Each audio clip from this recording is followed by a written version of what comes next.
Namaste, yogis. Welcome to the Bhakti Yoga Conference, hosted here at Harvard Divinity School. So excited to be on this journey with you. This is day 4, and this is our chance to bring together over 40 voices, prominent voices, sincere practitioners of Bhakti Yoga. We've got monks, scholars, musicians, yogis, thought leaders, doctors, all here really to share their heart, to share their sincere practice with us. And really the intention, that's the intention of the conference, is to bring, people who are living this, people who are practicing Bhakti Yoga, and to share their life, to share their insights, to share their heart. And hopefully that we can also walk away with ideas and inspiration and maybe more questions. And that's okay. Questions are good. That means we're continuing to learn and be in inquiry and be curious. As of this moment, over 1,600 of you have registered officially. Of course, a smaller subset join us here live in Zoom, but those who are catching the recordings and live, thank you so much for being here. I'm going to spotlight our speaker while I do a little introduction. The dear friend Rukmini. I'll read her official bio and then say a few words. So Rukmini Walker is a teacher of Bhakti Yoga, an activist in interfaith dialogue, and a women's spiritual empowerment. She's the founder of the Urban Devi Collective, an online women's group originally based out of the Bhakti Center in New York, where she's a member of the board of directors. At the age of 16, so just a couple of years ago, I think, no, a long time ago, at the age of 16, she met her guru, Bhaktivedanta Swami Prabhupada, and began a lifelong study of Bhakti Yoga, living in and managing yoga ashrams in India, Canada, and the US. For 25 years, she owned and managed award-winning boutiques in the Washington, D.C. area called As Kindred Spirits. She believes that truth and beauty are kindred spirits, and that each serves the other to bless the world in the spirit of an eco-bhakti. For many years, Rukmini, along with her son, the kirtan artist, Gauravani, who we met the other day, has led international groups to India, traveling to holy places and teaching Bhakti Yoga. She and her husband have chaired Vaishnava Christian and Vaishnava Muslim dialogues for many years in both the DC area and in India. Rukmini is a member of the Sabha, an advisory group to Governing Body Commission of the International Society for Krishna Consciousness. She lives in the Washington, D.C. area along with her husband, who we also get to meet in a few weeks. And it's such an honor to have you here with us, dear Rukmini. You've become a dear friend, these past couple of years, and more so even than the friend, an important Shiksha guru for me. And those who don't know the term, Shiksha guru is someone who acts as a spiritual teacher, an instructing teacher, a guide on the journey of bhakti, and you've very much been that for me. And of course, we were first connected through our mutual dear friend, Atreya Rishi Prabhu, which was just a divine intervention that, we met, and then he connected with us. And it seems like once you get on this path of bhakti, like Krishna, divinity just brings the right people into our lives. And it also turns out that you were good friends with my academic advisor, Professor Francis Clooney, who's one of the final speakers of the conference. And I'm personally, I'm just so grateful for your presence in my life, in particular, the feminine presence. It's important, to have, different leaders, different guides, different mentors. And you really bring that motherly love and motherly presence on my spiritual journey. And very fitting, today's title is The Divine Feminine. And so my friends who are here live with us, if you're ready to get started with Rukmini Walker, throw your arms in the air and loudly chant, Haribol! Oh, Haribol. Amazing. Welcome, Rukmini. Thank you so much for being here. Thank you so much, Jack. And I think you're making us all happy by sharing this beautiful bhakti. So happy Jack is making us all more happy. So I wanted to thank you so much for inviting me to this conference. I'm so grateful to you. And I wanted to share a few prayers of gratitude to the line of teachers, the bhakti teachers who've come before me. I want to seek blessings before speaking. So I'm going to turn on my little mini tambura here. Chant a few prayers in Sanskrit, then I'll say something in English that I want to share as well. Om Ajnanatirmirandasya Jnananjana Salakaya Chaksun Militam Yena Tasmai Shri Gurave Namaha Shri Chaitanya Manubhistam Stapitam Yena Bhutale Swayam Rupa Kadamayam Dadati Sapadantikam Nama Om Vishnu Padaya Krishna Prestaya Bhutale Srimate Bhakti Vedanta Swaminiti Namine Namaste Saraswate Deve Gauravani Pracharine Nirvishesha Sunyavadi Paschatya Deshatarine Vanchakalpatarubhyascha Kripasindhu Bhayavacha Patitanam Pavanebhyo Vaishnavebhyo Namo Namaha Jai Shri Krishna Chaitanya Prabhu Nityananda Shri Advaita Gadadhar Shivasadi Gaura Bhaktivinoda Hare Krishna Krishna Krishna Hare Hare Hare Rama Rama Rama Hare Hare. So I wanted to share one other prayer that's very important for me. This is a time of suffering for many, many people in the world, the people of Gaza, the people of Ukraine, many places in the world, Africa. And I live in Washington, D.C., and many, many people are suffering here in this area, losing their jobs. And I wanted to share a beautiful prayer from the little boy saint, Sri Prahlad Maharaj, that's in the 7th canto, or actually this prayer is in the 5th canto of Srimad Bhagavatam. And I love this prayer because it's kind of a prayer for all of us. So here's what he says, and I'll just say it in English. May the entire universe be blessed with peace and good hope. May everyone driven by envy and enmity become pacified and reconciled. May all living beings develop abiding concern for the welfare of others. May our own hearts and minds be filled with purity and serenity. May all these blessings flow naturally from this supreme benediction. May our attention become spontaneously absorbed in the rapture of pure love unto the transcendent Lord. So I hope you like that prayer as much as I do. So Jack asked me to tell my story. I was one of the early disciples of Srila Prabhupada, so maybe my story is a little bit interesting. I was raised by loving parents in a suburb of Chicago, Highland Park, Illinois.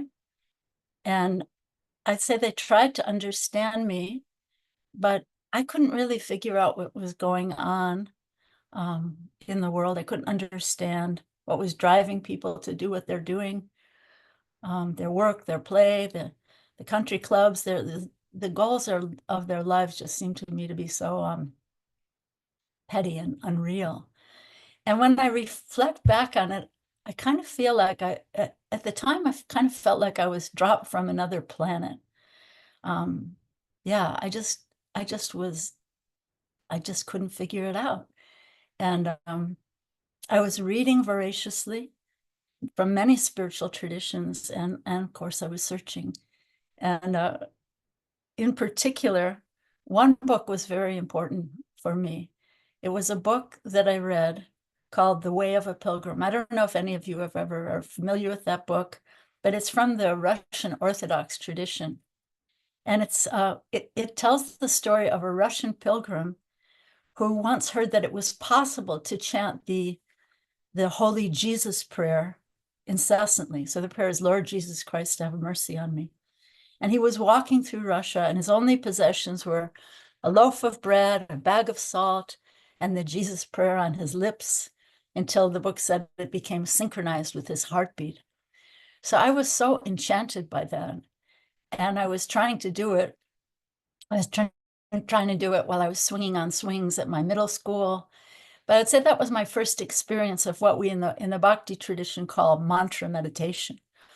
So mantra, the word mantra, it's a repetition of sacred names of God It's a Sanskrit word that means mind, mind, mantra, it means mind deliverance.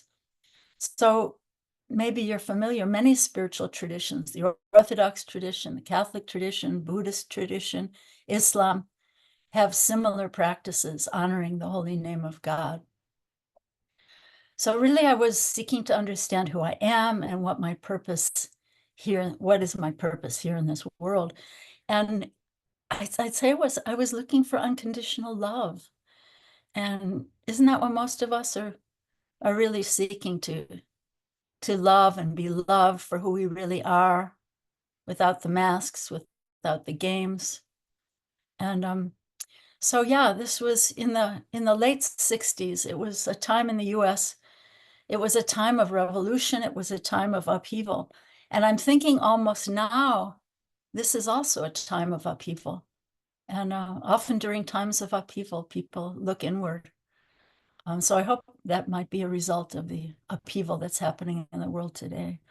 But, you know, people of my age, we had friends that were being sent off to die in a senseless war in Vietnam. And so it really sounds very extreme these days, if I tell you, but I left home when I was 15. And I met my guru, Srila Prabhupada, Srila Bhakti Vedanta Swami Prabhupada, when I was 16. And I met him in Montreal, Canada. And I was introduced to him by a lovely woman devotee, Yamuna Devi.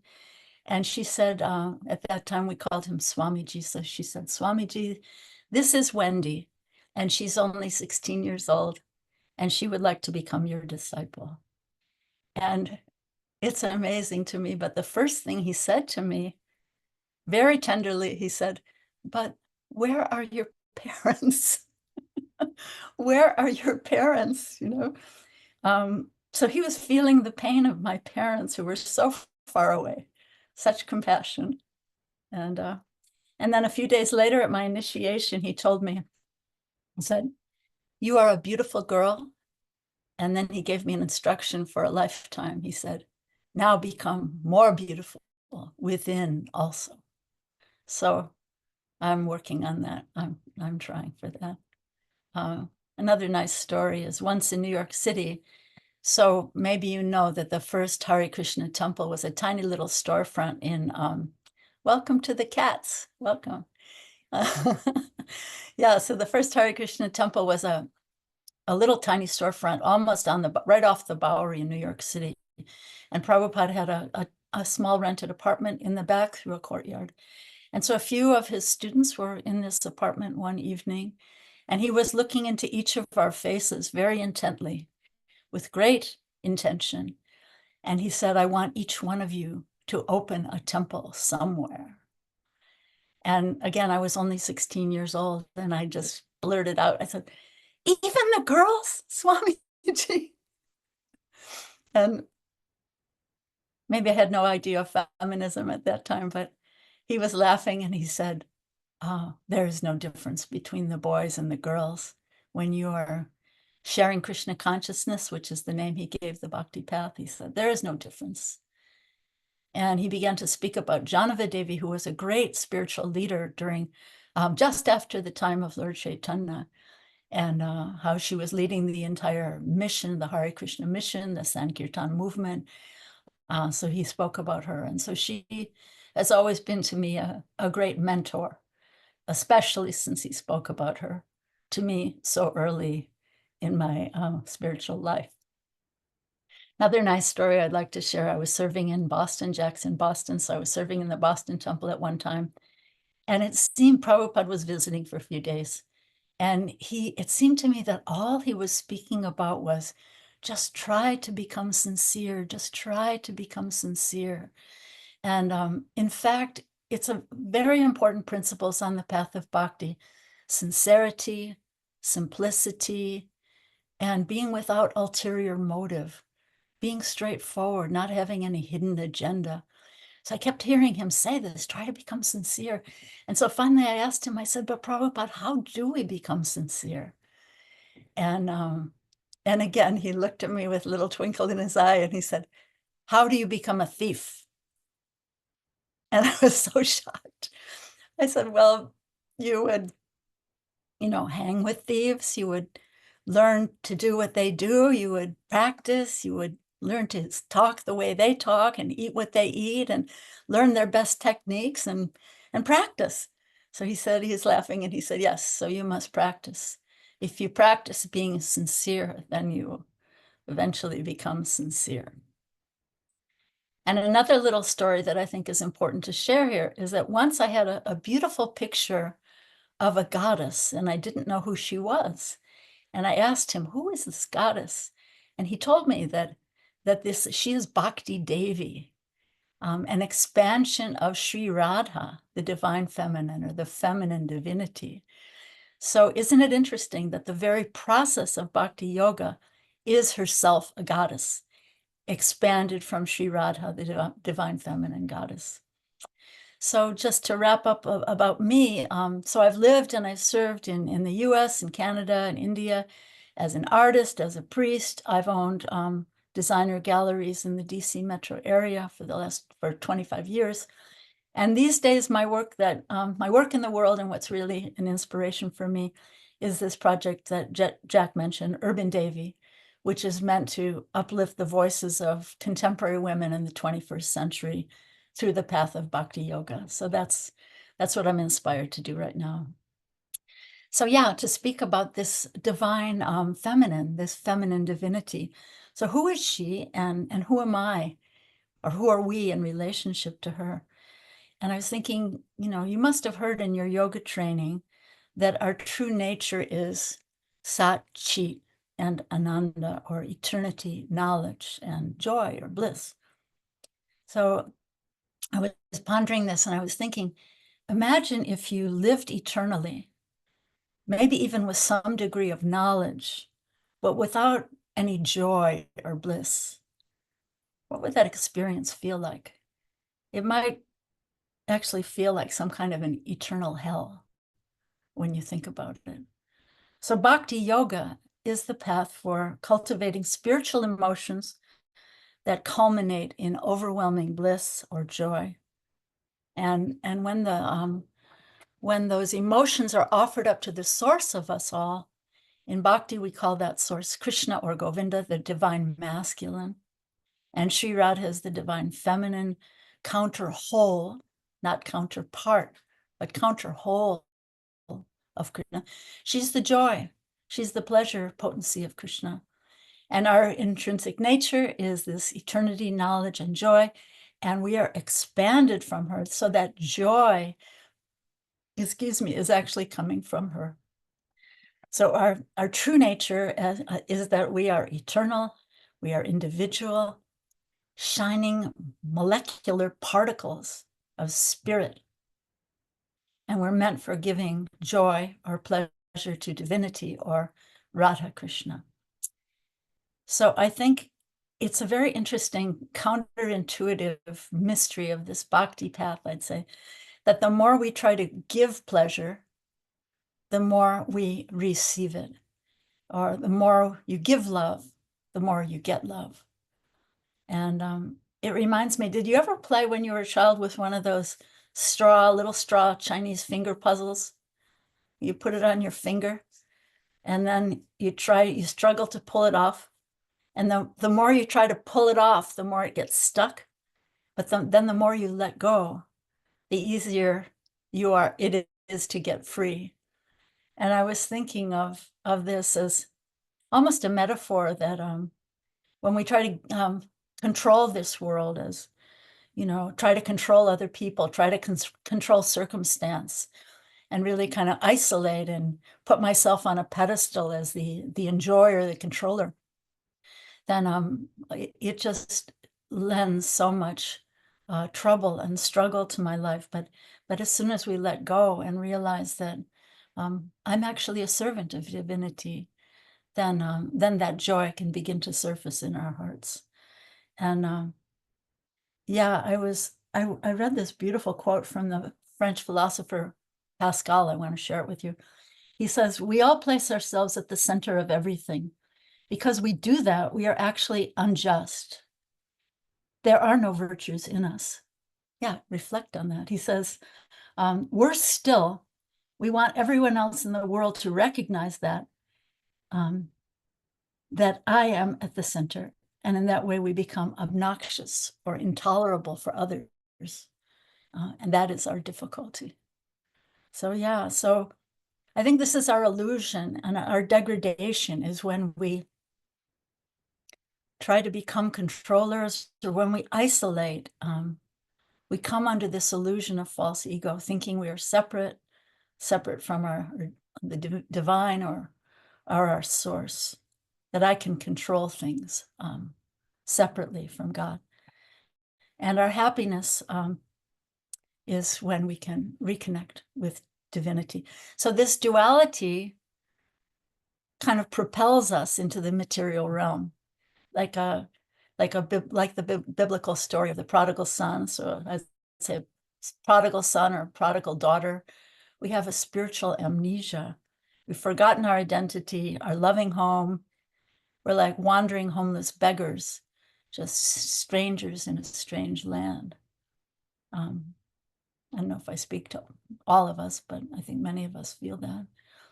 The Franciscan Father Richard Rohr says something really interesting. He says, we all come into this world with a God-sized hole in our hearts, and we keep trying to fill it up with other relationships or things that tend to fail us, or addictions, or maybe workaholic tendencies, or shopping, or drugs, or alcohol.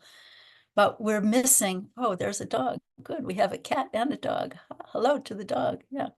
But so we're missing our, a lot of people get a dog because they don't have any friends. You guys have friends, but some people, it's recommended, get a dog if you have a friend. But anyway, we're missing our original relationship with our supreme beloved by any name, right? And in Bhakti, in our Bhakti understanding, at the center of all existence is this beautiful love affair, a dance between Sri Radha, the divine feminine, and Sri Krishna, the divine masculine. Sri Radha is the internal bliss or joy or pleasure potency of Lord Krishna. And Radha and Krishna are inseparable. It's described as inseparable as a rose is to its fragrance. So God is one, but they become two in order to exchange these joyous, loving pastimes or play. And what's our nature? Again, we're eternal individual souls called jivas, and we're their expansions. And we're born out of their love, not born into sin, according to the bhakti path, but born with a birthright of love. But we've just forgotten it. We've forgotten that we're born to give and receive love. They're the original source, they're our parents, and we are their children. And we're expanded from the energy of the divine feminine, this pleasure potency who is Sri Radha. I see someone has a hand up. We'll have time for questions at the end. So please hang on to your thought or your reflection or your question. So yeah, we jiva souls, these individual souls are called jiva souls, and we are described to be like a marginal energy. We have free will to choose to love or to lean away from love, because love has to be free, right? Love can never be forced. We can choose to be influenced by spiritual or material energy. We can choose to lean into the sun or lean out to the shadow. And we're free to lean into their love or lean out in isolation. So there's a nice example of this, if I can give you a good visual. Imagine that you're on an ocean beach, and there's the ocean, and then there's the dry sand, and then there's the part of the beach that's sometimes covered with sand, and sometimes dry sand, and sometimes covered by the ocean. So we're like that marginal place, that marginal energy. We can choose to be immersed in this ocean of spiritual love and joy, or we can lean out to isolate and become dry in our lives. Yeah. Or another example that's given that's nice is like a spark in relationship to the fire. The spark's not the whole fire. So God is like the big fire. Radha Krishna, like the big fire. We're like little sparks. And when we're in relationship with the big fire, then we're dancing and we're bright. But when we isolate, we can go cold and dark, or as Jesus said, or someone said in the Bible, the soul that sinneth dieth, right? So it's not that we ever really die, but we can go cold and dark and isolated. So this path of bhakti is defined as a loving responsiveness. I love that. And what's the goal of bhakti? I'd say the goal is an opening of the heart, an offering of the heart. And bhakti is, maybe you know this word from your yoga practice, bhakti is upasana, or meditation, that's been saturated with priti, or affection. Bhakti Devi is the direct expansion of Sri Radha, and she expands as Bhakti Devi. Radha expands as Bhakti Devi, showing us the path to approaching Krishna in loving service. She's helping us and blessing our every step toward Krishna and herself. She is the guru. She is our Sri Radha and Bhakti Devi. She's our guru of how to love, how to serve, and how to please Krishna. And I was reflecting on this, when you think about it, whatever we do in life, in order to be successful really in any endeavor, it has to be infused. We have to infuse it with some heart, right? Some love. We need to be devoted to it to some extent, right? If, whether you're working on a degree at a university, or working in some occupation or job, or working on being a good partner, being a good parent, or gaining knowledge, or maybe you're working on a 200 or 500 hour yoga teacher training. There has to be some element of, you have to be devoted to it, right? To have some success. We have to put some heart into it. Or we fail, right? So I was also remembering how Jesus Christ said, be hot or be cold, but if you are lukewarm, I spit you out. So yeah, I'd say the goal of bhakti is that our hearts will melt in the fire of bhakti like a molten lava, rather than existing like cold, hard, calcified stone, which is where I so often find myself. So yeah, so some element of love has to be there. Serving in love needs to be there to be successful. What do you think? You agree with that? I think that's true. Yes, okay, I agree. So we don't usually think about it, but yeah, some element of devotion needs to be added to any endeavor. And then acts of devotion, when they're offered to the Supreme Beloved, that's bhakti. Whatever gifts you've been given have been given by God. And when those gifts are activated or deployed in service to the divine, that's bhakti. So I wanted to speak a little bit about the divine feminine being the compassionate side of God. In cultures all over the world, the divine feminine is seen as more approachable, more compassionate.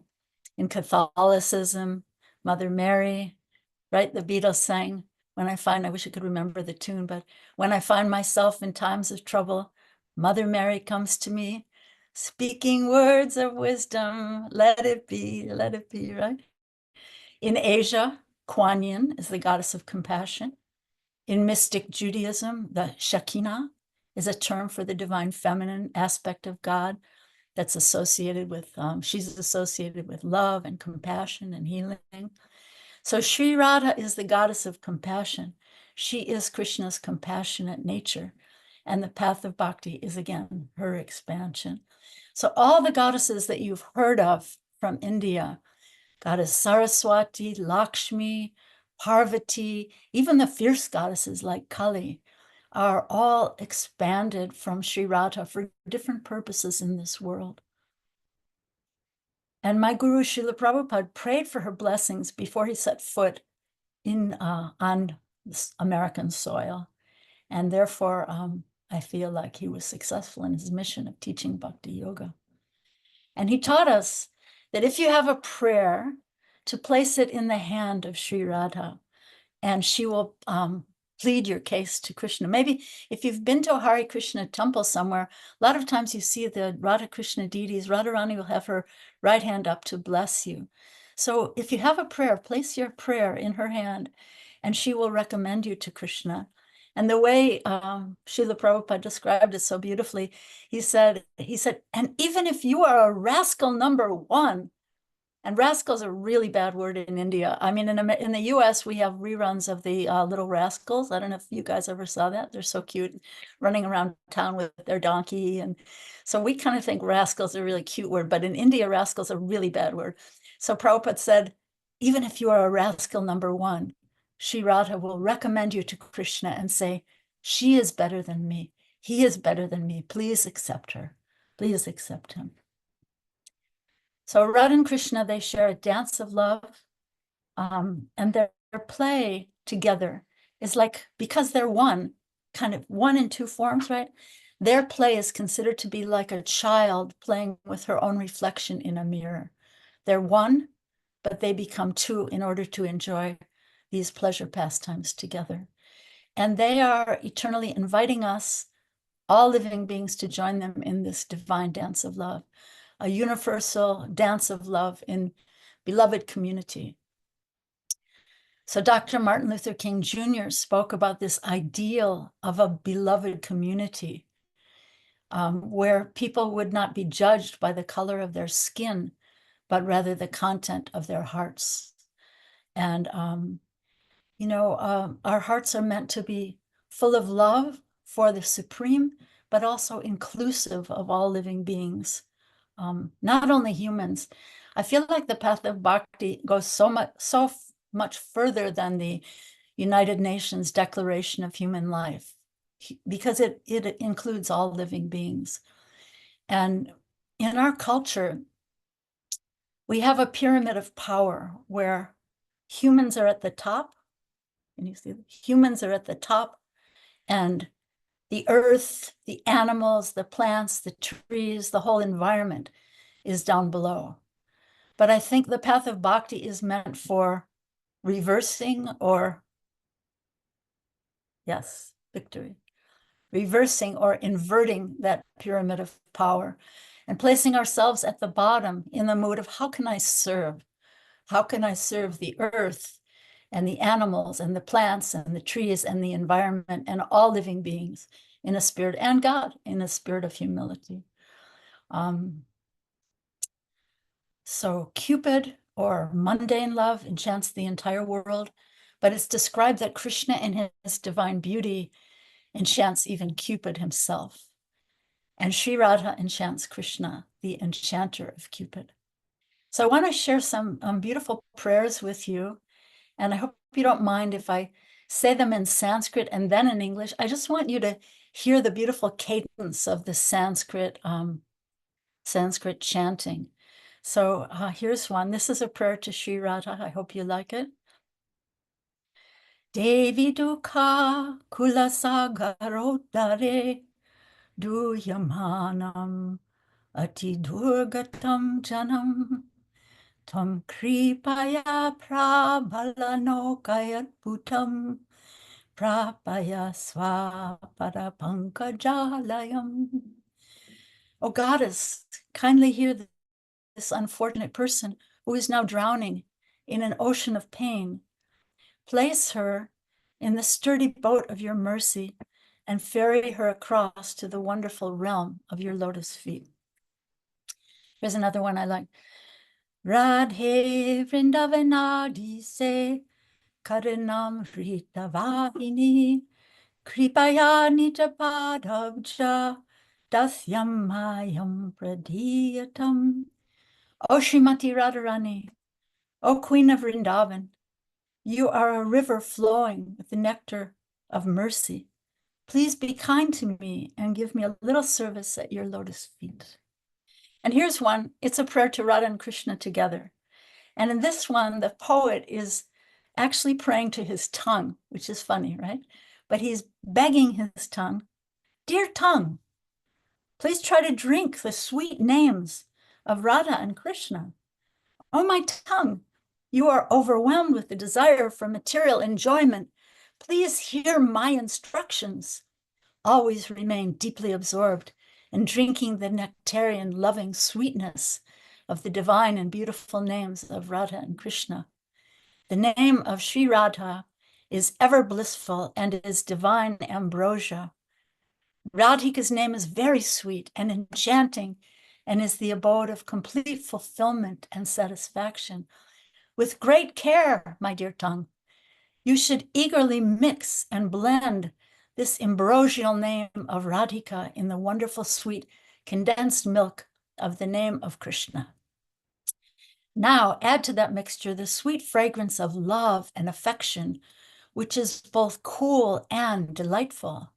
With great joy and ecstasy, drink this nectar day and night. No longer will there remain on the tongue a thirst for mundane enjoyment, for these wonderful transcendental tastes will fulfill all of your desires.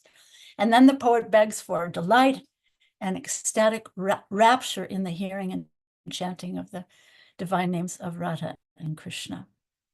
So in conclusion, Bhakti to me means to live and to serve in a personal relationship with the divine couple who have many names, but in Bhakti we call Radha Krishna, the divine masculine and the divine feminine dancing together in a loving relationship. And it's interesting that Srila Prabhupada, my guru, he always translates the word bhakti not as just love or even devotion, but he translates the word bhakti as loving service. So a personal bhakti goal for me is unconditional loving service to that divine couple, celebrating the diversity of all living beings as beloved sparks of their energy. And I pray to be an instrument of their loving compassion to help them heal this suffering world, and this is my prayer, to live without pretending, to speak without offending, to hear without defending, and to love without expecting. So thank you all so very much. And if you have any reflections or questions, I'm happy to try to speak with you. Amazing. Oh my goodness, I love it. Can we send so much love and high vibes to dear Rukmini? Okay. Oh my goodness, that was so beautiful. I think that for sure, I've taken the most notes from your session. So many nuggets and so much wisdom. And because you shared some notes in advance, I captured some in the chat. But I love what you ended with: to Thank live you. without pretending, to speak without offending, to hear without defending, and to love without expecting. And as I hear that, it's like, oh my goodness, that's who I want to be. That's what I want to be. And if I'm honest with myself, I see that I fall short in those areas. But yet, being in association with people like yourself, people who have been committed, like you said in the beginning, how do you become sincere? You practice. You associate with people who are sincere, and you practice. And so even in myself, where I see my shortcomings, I'm grateful to be in association with people like yourself. So thank you so much. For those who have questions, we'll take Q&A if you want to raise your virtual hand or get our attention. I'll keep an eye out for that. And maybe just, if I can just put out there, being a part of a yoga community here at Happy Jack Yoga, and the reality is the majority of the students these days in the Western world are women, which is beautiful. And in a world where there aren't as many, unfortunately, there aren't as many opportunities to connect with the divine feminine, or it's not as much clarity of like, well, how, there's Buddha and Jesus and Allah and Muhammad and Krishna, and the beautiful thing about our tradition from India is that there are many goddesses. And I guess maybe a question that I hear sometimes is like, how can we cultivate that relationship with the divine feminine? Who can we look to? What can that look like in a world where there unfortunately can be a male dominance or a male majority? I mean, how could we do that? How could a woman, how could any of us truly begin to Thank you. cultivate that? Thank you. That's a beautiful question. I think, whether we're men or women, masculine or feminine, it's about softening the heart, opening the heart, offering the heart. So that's the path, because, you know, let's face it, there are women who are more hard-hearted than some men, right? But very often, you know, these scriptures are written by male renunciates for other male renunciates. And you know, sometimes they're warning people about family attachment and that sort of thing. So I think sometimes women are exiled or feel left out, but really, whoever we are, it's about offering the heart, opening the heart, softening the heart. And sometimes too much renunciation makes the heart hard. Mm, So, you know, whatever we're doing in our lives, if you have family, if you're working at a career, working at a yoga practice, or whatever you're doing, um, I think it's a matter of offering the work that you do, the actions that you do, the offering your mind, offering your heart, offering your work. This is the philosophy of Bhagavad Gita. Bhagavad Gita, Krishna spoke to Arjuna on a battlefield, right? So we're each on our own large or small battlefields each day. And if Bhagavad Gita was spoken right on a battlefield, that means it can apply to my little battlefield as well, maybe with my partner, my kids, my job situation, whatever it is. So whatever it is we're doing, whatever, as I said before, whatever abilities you have, those are gifts given by God. And mm. if we don't use them for God, I think then they will sabotage us. They will sabotage our lives. So use your gifts as an offering of bhakti to to to God by any name, whichever name resonates with you. In bhakti, we say Krishna or Govinda, Radha Krishna. So that's what I would say. Focus on softening the heart, cultivating the, you know, sometimes men will say, oh, women are so emotional, right? But bhakti is about cultivating, uncovering the spiritual emotions of the heart. It's not meant to remain in the headspace as a function of some kind of mental or mental gymnastic exercise. It's meant to sink deep down to the heart space, and that's bhakti.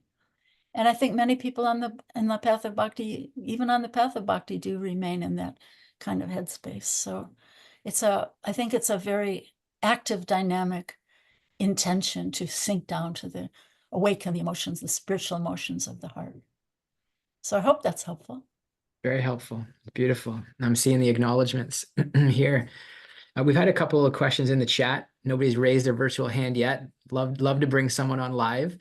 Um, this is an interesting question, which probably some of us have heard of and reflected on.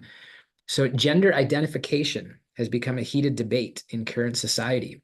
Contemporary religious and political leaders have condemned the use of terms other than male and female and have legislated these are the only terms to be used legally. Some people express an identity preference known as non-binary. Non-binary is an umbrella term for people who don't identify exclusively as male or female. When I first heard this term, I was thinking that non-binary is actually an accurate description of the nature of the true self, the soul within the body. What are your thoughts on this topic? Interesting. It is an interesting question. Actually, the texts in Bhakti describe that the nature of the soul is feminine in relationship. As an expansion of Sri Radha, the divine feminine, we are feminine by nature in relationship to Krishna, the divine masculine. But yeah, you know, people should be, I feel that people need to be free to express themselves from wherever they are and find their own identity from wherever they are. I'm thinking I have to share a funny story. Many years ago in Berkeley, there was someone who wrote a letter to my guru, Srila Prabhupada, and said, you know, I want to become a devotee of Krishna and I want to move into the ashram, but I just don't know which ashram to move into because, you know, I don't know really if I identify as a woman or if I identify as a man. And Srila Prabhupada was always so pragmatic and practical and actually kind of funny as well. And he responded to this person and said, just pick one and stick with it. I love So that. You know, so whoever you are, wherever you are, however you identify, offer your own loving, intrinsic self, offer your heart to Krishna, and Krishna will accept you. It's not a matter of masquerading as someone else, trying to be something that you're not, but just whatever gifts you have, offer them to Krishna in loving devotion, loving devotional, serving in devotion. Yeah. So I hope that's helpful. Be practical and offer your gifts to divinity. And I think, yeah, there's some very destructive things coming out of our government, our US government right now. And that's why I asked for that prayer in the beginning. Many, many people are suffering. But sometimes we ask, well, why is there so much suffering in the world?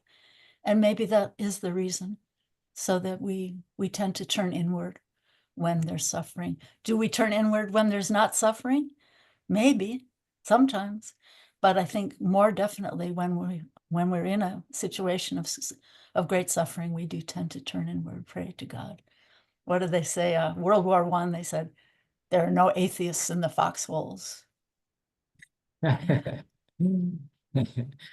love that. Thank you so much, Rukmini. Beautiful, beautiful response.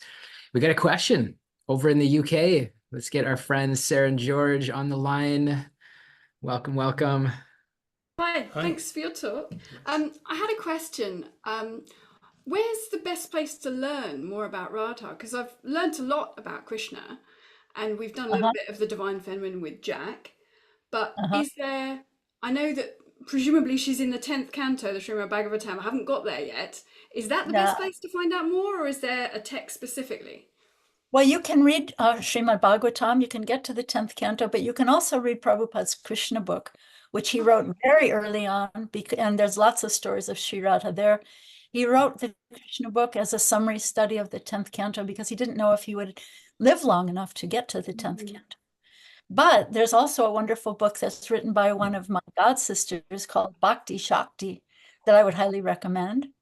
It's all about Sri Radha and the feminine goddesses who expand from her and the whole theology of the divine feminine on the Bhakti path. It's a beautiful book, Bhakti Shakti by Pranada Kamtwa. Okay, thank you. Because it calls to me, but it's not something that I have actually read the Krishna book. I read it before I read the Srimad Bhagavatam. I'm on the 3rd canto, so I'm working my way through. But Yeah, just to give you some context, like we're talking Rukmini, just a couple of months ago during, what is it, Bhadra Purnima, is when Sarah and George got a copy of Srimad Bhagavatam, and they're reading the entire thing, all the verses, all the purports, start to finish in 2025. They're and they just got their first malas this week. So I love your enthusiasm and you're asking the right person. Sorry, continue, Sarah. I was just going to say, I like the idea, but when I read the Krishna book, it seemed I actually had quite a negative reaction to it because I felt, because I hadn't read the rest of the book, it seemed quite sexist and quite that he'd been effectively quite mean to these girls by just, falling in love with them and hanging out and then just bogging off and hanging out with all these wives and not ever going back. And it's like, well, it didn't resonate with me. It actually made me feel quite negative towards it. So that's why I'm reading the book, so I can obviously get to that point where I've got the understanding. But yeah, it would be nice to have a separate book on her because ISKCON's all about Krishna, Radha, and I don't feel like I know enough. So thank you for that. That's great. Very good. And you're in the UK. Where are you in the UK? We're in Kent, right at the bottom. The southeast, Okay. under London. Okay. So at the Bhaktivedanta Manor, there's a woman temple president there whose name is Vishaka Devi. And I highly suggest you go meet her. And she wrote a beautiful book that I love that's very candid. She talks about starting life as an atheist. And it's called 12 years, 11 years, 12 years, 11 months. We've And just Yeah, we bought it on Kindle, but we haven't read it yet. Yeah, we just bought it. It's great. Yeah. So she will respond to a lot of your triggers. And those Gopi girls in Vrindavan who they are actually expansions of Krishna. So they are expanded from Radha and they are actually part of his own self. Yeah. And the painful pastimes that you read, these pastimes of union and then separation and then union and separation increase the love. Yeah. And that union and separation is described to be like, you know how a river needs two banks so that it can flow swiftly? So the bank of union and the bank of separation are the two banks on the river of love to help it flow smoothly. And he does come back. Yeah, no, he. Yeah, I guess I wasn't reading it in a sufficiently educated way, but we're working our way through it. I've got, Yeah, got great. another quick question, which is on divine feminine, which is how does Lakshmi fit in with Bhakti and Radha? Yeah, because we just did a financial freedom course at the Bhaktivedanta Manor, which was really interesting, talking about money and spirituality. So they were obviously talking about Lakshmi, weren't they? Yeah, Lakshmi is a word for money or wealth, or So Lakshmi is the goddess of fortune or wealth, and she is expanded from Sri Radha, just as Lakshmi's consort is Narayan or Lord Vishnu. He's also expanded from Krishna, but Krishna is kind of God at home. He takes off his crown, he takes off all the, just plays. And Vishnu and Lakshmi are kind of God at work. Right. So they're maintaining the universe, helping people fulfill their different desires. So she's the goddess of wealth, but she has a name that's Chanchala. So which means flickering. So when people try to pray to the goddess of wealth without her Lord Narayan, she doesn't stay. She only stays with her Lord. So wealth is always flickering. Like, what do they gamblers say? Lady luck, right? Lady luck. She's always flickering, right? So they're kind of in this world. They're maintaining the cosmic manifestation. She is his consort, and because she's in a mood, a little bit more, if I may, because she is in this mood of opulence, wealth, and her Lord is Lord Narayan, she's not able to enter Vrindavan, which is the land of sweetness, where the opulence is kind of abated, and Krishna's barefoot, he's just playing, like a little kid running around, stealing butter and stealing all kinds of stuff, stealing people's minds. So she actually tries to enter into the rasa dance, but she's not allowed because she's in this mood of opulence. She's not, like the cowherd girls of Vrindavan, they're making cow dung patties, sticking them on walls, and, very sweet village life. So she's in this mood of reverence and opulence. So there's actually a place in Vrindavan across the Yamuna River from Vrindavan called Lakshmi Van, where Lakshmi is supposed to be eternally performing austerities to get the association of Krishna. So something about Lakshmi Devi. Yeah, thank you. That was fantastic. I hope it helps. So if you want money, make sure you offer it to Krishna. You have to give those donations. Otherwise, she's flickering. She may be with you one day, and Lady Luck may be gone the next day, right? I love that. Great question. Beautiful response. And just to make a connection, because Sarah and George, you've watched with one of our courses, the Hare Krishna, the mantra, the movement, and the Swami that started it all. So that's the husband of Vishaka who wrote this book that Rukmini is recommending. And we got to meet them actually a couple months ago, Rukmini, at the Govardhan Eco Village. So you're getting connected with the right spiritual leaders. Beautiful. Actually, they were partners in making that film. She's the cinematographer, and so the two of them did it together. So she's wonderful. Be sure to meet her at when you go by the manor. But her book is a treasure. I recommend it to every man and woman I know. It's wonderful. I love it.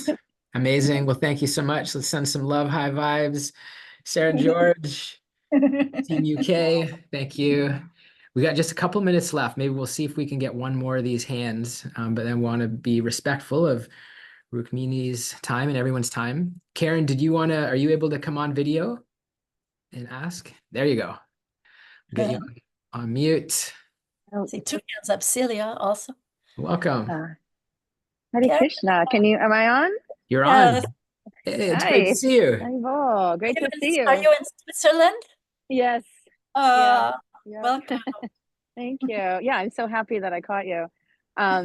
my question was a little bit of something that I think I kind of touched on a little bit at our quantum retreat in January on the gazebo there over Erin at was with us at Casella. Gordon Eco Village with her two lovely children. Yeah, yeah. They're over there swinging on this swing over there. I don't know if you can see them there.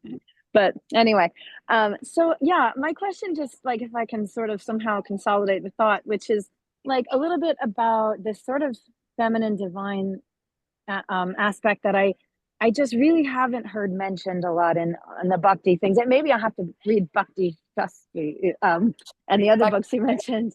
But it's sort of like about sexuality, sensuality, and this kind of concept within other traditions and worldviews that like the femininity derives power from sexuality and from creation, like from creating life, or giving life, giving birth, and I guess about this. A lot of the talks that you hear about, that I've heard anyways, about lust and things like this, they do, at least from what I've been exposed to so far, is mostly from like the way male-bodied people experience lust and attraction and sexuality, and then I'm also conflicted because I'm like, well, then when you see devotees, they're not looking like people that are, sexually repressed in a way, but also not. I just, yeah, I it's a big question in the whole sphere of my journey, my bhakti journey. So whatever Yeah. you have to offer on that topic would be. Thank you Yeah. very much. Yeah, a lot of those voices are coming from male renunciates who are, very frankly, sometimes they're really, really trying very hard to be celibate monks, and sometimes they often fail. Sometimes they're looking at pornography or doing things that as in India they say, drinking water underwater on a fast day. So sometimes people are struggling with those desires. But when we talk about the expansions of Sri Radha, the goddess of the earth, right? I should have mentioned her before. But she's expanded from Sri Radha. She's considered the wife of Vishnu in the pastime of Lord Varaha. She is the wife of Vishnu. And, very often women are dissed because they, do represent hearth and home and family and kids and beauty and, all the things that the male renunciates are trying to give up, right? So those voices can be really loud and really strong and can be very denigrating and discouraging to women. So, know that you are sacred and we come from that sacred source of Sri Radha. And like, for example, like when a woman is in her time of menstruation, right? So some people will say, oh, you're contaminated, stay away, don't come to the temple, don't do anything, don't touch me, don't look at me. But really, that's the time when the goddess of the earth, it's considered the goddess of the earth is regenerating herself. So it's a time for women to also rest and rejuvenate and go deep within yourself so that the rest of the month you have more energy and more strength to love and to serve. So, things can be, you can spin it one way, you can spin it another way, but maybe we do need to hear more from the women. So let's do that. Speak up, speak out. But tenderly, graciously. You have to be, I was in a class the other day, someone was talking about being angry at the world situation. And he was a guy, a nice devotee God brother. And he was saying, you can be joyful and be angry at the same time. So, so maybe we joyous bhaktas on the bhakti path and still be angry at some of these things as well. So I hope that's helpful. Haribol, thank you. Yes. Love it. 100%. Amazing. Well, let's send some love, high vibes over to Karen, calling in from the park. Beautiful. Thank you so much. Yeah. And I mean, there's more questions in the chat, but I think what I want to do is, Rukmini, you've kindly shared your contact information. So I'm going to put that in the chat, and we're going to put it in the description underneath the video as well, so that for those who want to stay connected with Rukmini, have that ability.